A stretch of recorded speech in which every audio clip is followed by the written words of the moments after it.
महाराष्ट्रामध्ये आज शासकीय सुट्टी आम्ही घोषित केलेली आहे आणि त्यासोबत 3 दिवसाचा दुखवटा देखील जाहीर करण्यात आलेला आहे। पुढच्या सगळ्या बाबींची कल्पना ही आपल्याला लवकरच देण्यात येईल, पण मला असं वाटतं की कधीही भरून न निघणारं अशा प्रकारचे नुकसान आहे।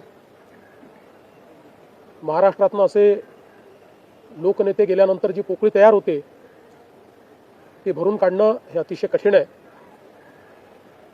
आणि निश्चितच इतक्या सोबत, इतक्या जवळून आणि इतक्या संघर्षाच्या काळात एकत्रित काम केलेलं आहे की त्यातनं खरं तर अशा गोष्टीवर विश्वास ठेवायलाच मन तयार होत नाही।